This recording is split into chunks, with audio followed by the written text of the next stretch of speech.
Om Swastiastu.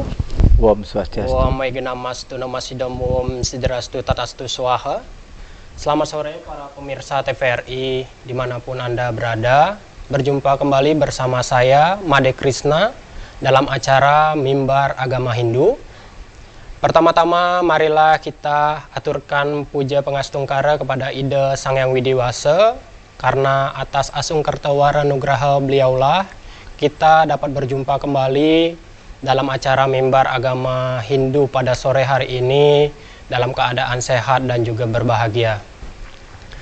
Telah hadir bersama kita seorang narasumber, yaitu Bapak Subroto, yang merupakan salah satu tokoh dari umat Hindu di Provinsi Jambi, yaitu Ketua Parisada Hindu Dharma Indonesia Kabupaten Muara Jambi, sekaligus juga selaku penyuluh agama Hindu di Kabupaten Muara Jambi.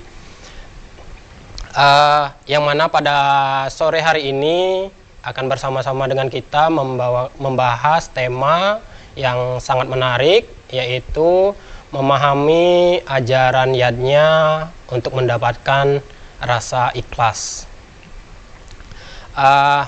Om Swastiastu Bapak. Om Swastiastu. Bapak, baiklah, untuk tema kita pada sore hari ini yaitu memahami ajaran yadnya untuk mendapatkan rasa ikhlas, Bapak. Sedikit Bapak dari tema kita pada sore hari ini, apa sih sebenarnya yadnya itu sendiri, Bapak? Bisa dijelaskan kepada kita dan juga seluruhnya yang menonton acara hari ini. Terima kasih. Silakan Bapak. Terima kasih. Langsung saja, kenapa pada mimbar sore hari ini kita membawakan tema atau judul memahami yadnya untuk belajar ikhlas, kurang lebihnya seperti itu. Karena terlintas dalam pikiran saya itu melakukan sesuatu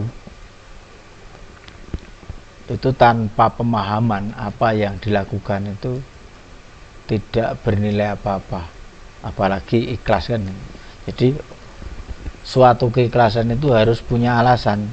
Untuk mendapatkan alasan, orang itu harus paham. Nah, kembali lagi kaitannya dengan yadnya, ini kita perlu pertama kali yang harus dimengerti adalah definisi dari yadnya itu sendiri. Yadnya itu secara sederhana kata lain dari berkorban. Nah, berkorban itu kan dalam bentuk apa saja,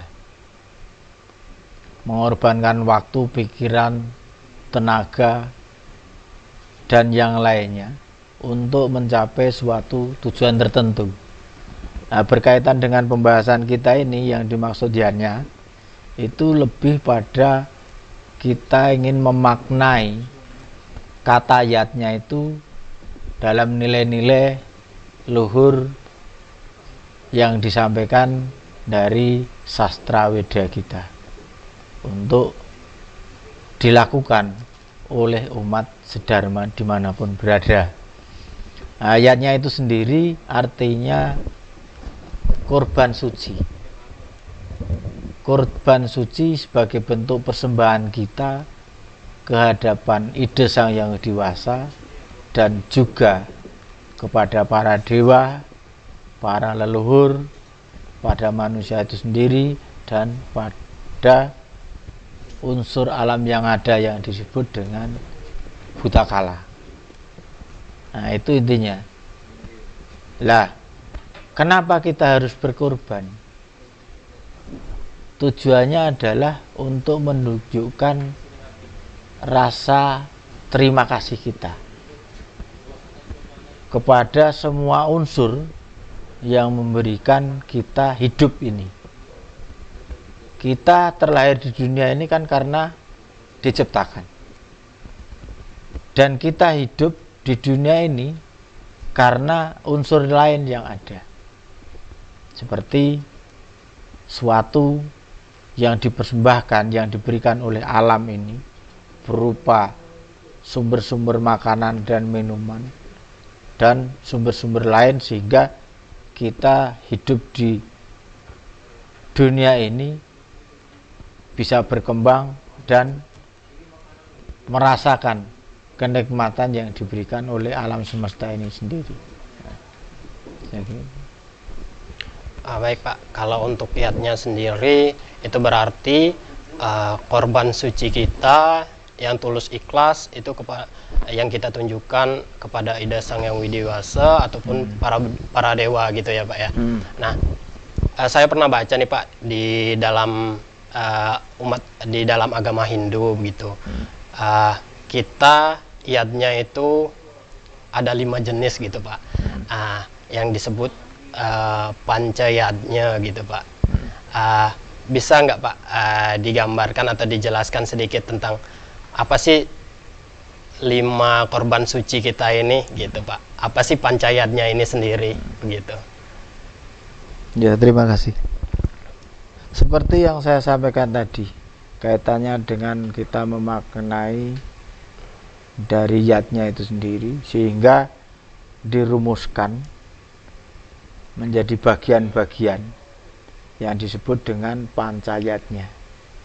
Pancayatnya itu adalah 5 bentuk korban suci dari kita yang dilahirkan sebagai manusia ini kepada 5 unsur, yaitu pertama itu dewayatnya, yang kedua arsiyatnya, yang ketiga fitrayatnya, yang keempat manusiayatnya, dan yang terakhir butayatnya. Nah, karena dari 5 pokok yatnya tadi ini ada alasan. Ini kalau dikembangkan bisa panjang lebar, tapi pada intinya kita patut pertama kali menyampaikan rasa bakti dan terima kasih kita itu kepada dewayatnya. Dewayatnya adalah persembahan suci kepada Ida Sang Hyang Widi-Wasa, dan dari manifestasi Ida Sang Hyang Widi-Wasa itu yang diciptakan dari pancaran sinar sucinya adalah para dewa. Kenapa kita harus mewujudkan bakti kepada beliau Ida Sang Hyang Widi-Wasa dan para dewa? Karena tanpa adanya Ida Sang Hyang Widi-Wasa, kehidupan ini tidak ada. Kehidupan ini tidak bisa kita lihat. Sehingga hanya dengan cara bakti melalui korban suci. Kalau dalam kita kan korban suci itu identik dengan upacara. Upacara untuk menyampaikan upakara yang kita bikin. Sehingga dari upakara-upakara yang kita bikin, dengan istilah pertama kali untuk bikin tempatnya kita perlu menjahitan, selanjutnya diisi dengan berbagai hal, ada bunga-bunga, ada buah-buahan, ada tumpeng dan sebagainya. Itu adalah sarana yang disebut upakara yang dipersembahkan melalui upacara. Nah, itu apa yang kita persembahkan itu merupakan simbol-simbol sebagai bentuk bakti kita tadi. Nah, terus ada 2 persembahan kita melalui yatnya kepada para maharsi, resiyatnya. Itu sebagai bentuk terima kasih kita, sebagai bentuk bakti kita, karena dari Ida Sang Hyang Widi-Wasa turun lagi pada para dewa untuk memberikan pencerahan, arahan, pengetahuan untuk dapat menjalani hidup di dunia ini.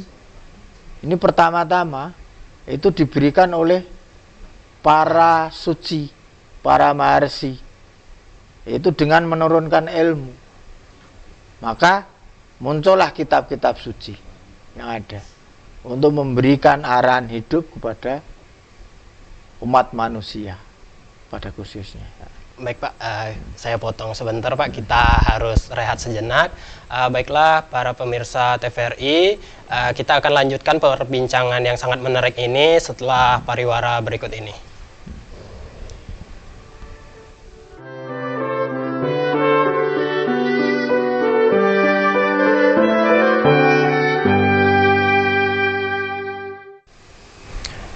Selamat sore, baiklah para pemirsa TVRI, kita lanjutkan lagi perbincangan hangat kita pada mimbar sore hari ini bersama narasumber kita yaitu Bapak Subroto. Tadi sudah disampaikan oleh beliau tentang 5 korban suci, yaitu pancayatnya tadi.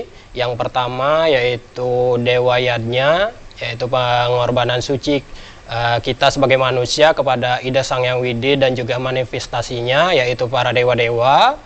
Yang kedua tadi juga disampaikan oleh beliau tentang resiatnya. Nah, kita masih akan membahas 3 lagi bagian-bagian dari pancayatnya yang tentunya akan lebih menarik untuk kita simak. Pak, setelah dewayatnya dan resiatnya, apalagi 3 lagi korban suci kita ini yang harus kita lakukan nih Pak? Ya, tadi kan sudah saya sampaikan, yatnya itu diperuntukkan pada dewa, para dewa yang disebut dengan dewayatnya, resiatnya yang memberi kita pengetahuan langsung melalui ajaran-ajarannya dan dibukukan melalui kitab-kitab yang ada. Terus selanjutnya itu kita melakukan yatnya yang kita persembahkan kepada para leluhur. Para leluhur yang disebut dengan fitrayatnya.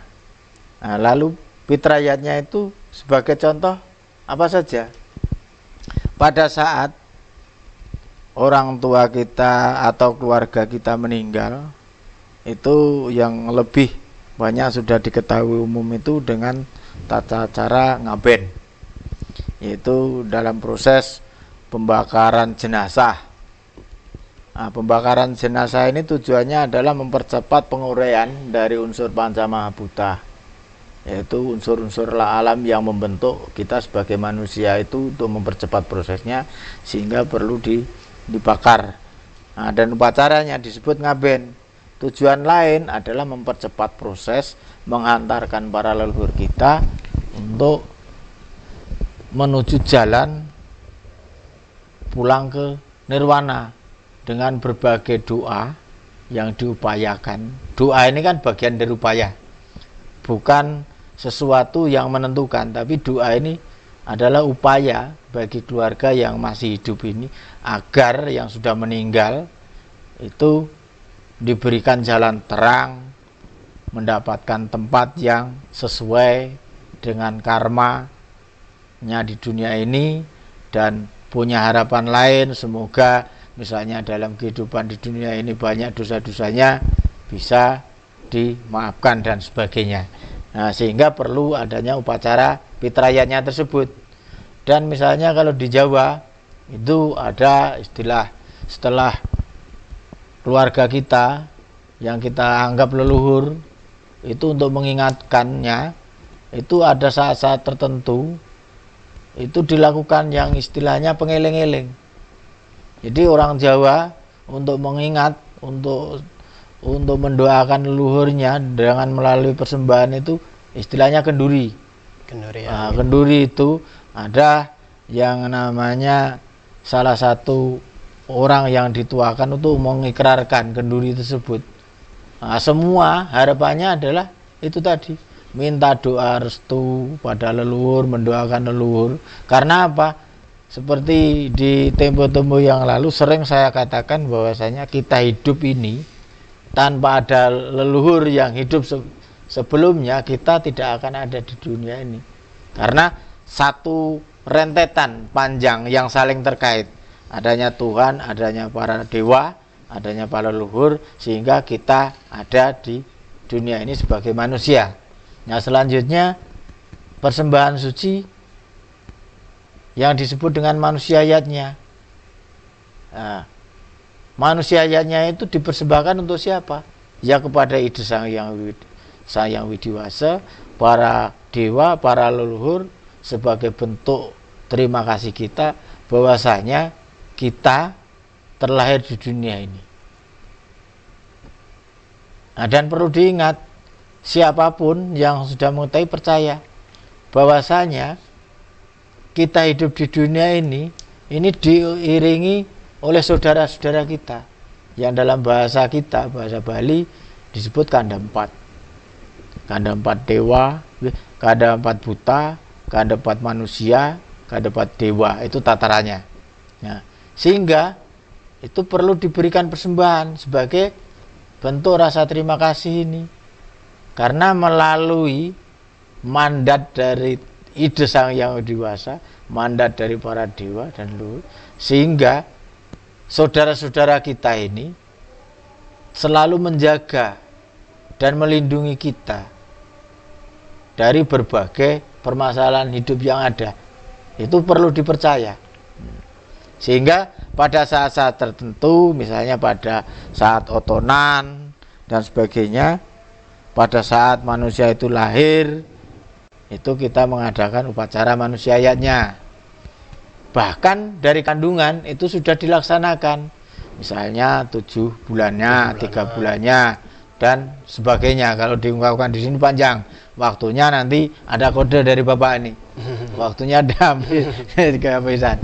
Nah, terakhir itu yang disebut dengan butayatnya, persembahan suci kepada unsur alam. Jadi misalnya ada saat-saat kita sering orang itu memberi persembahan kepada pohon-pohon, memberi persembahan di sawah tempat kita bekerja dan sebagainya. Itu bukan memberi persembahan kepada jin dan sebagainya, itu enggak, tapi semua itu dilakukan sebagai ungkapan rasa terima kasih kita kepada unsur alam yang ada. Karena kita hidup di dunia ini tanpa adanya unsur alam yang ada, api, air, tanah, udara, akasa, itu kita tidak bisa hidup. Coba bayangkan, matahari ini tidak terbit dalam waktu 3 hari, perekonomian kita macet selama itu. Itu contoh kecilnya. Makanya perlu kita lakukan dengan upacara butayatnya, karena dari unsur-unsur alam ini memberikan sumbangan, bahkan memberikan sesuatu yang bagus sehingga kita ini bisa hidup. Itu yang disebut pancayatnya tadi, dari 5 unsur persembahan yatnya kita kepada kelima unsur tadi. Baik Pak, kita potong dulu, kita rehat sejenak.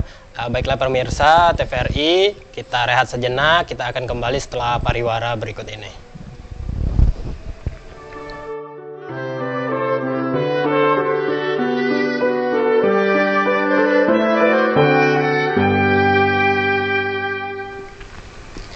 Baiklah para pemirsa TVRI, kembali lagi bersama kami dalam acara Mimbar Agama Hindu pada sore hari ini. Tadi telah dijelaskan begitu banyak oleh narasumber kita, Bapak Subroto, tentang apa sih hakikat yatnya itu sendiri, kemudian jenis-jenis yatnya itu sendiri yang ada 5 tadi, yaitu pancayatnya tadi dengan bagian-bagiannya beserta contoh-contohnya yang sudah begitu gamblang dijelaskan oleh narasumber kita pada sore hari ini.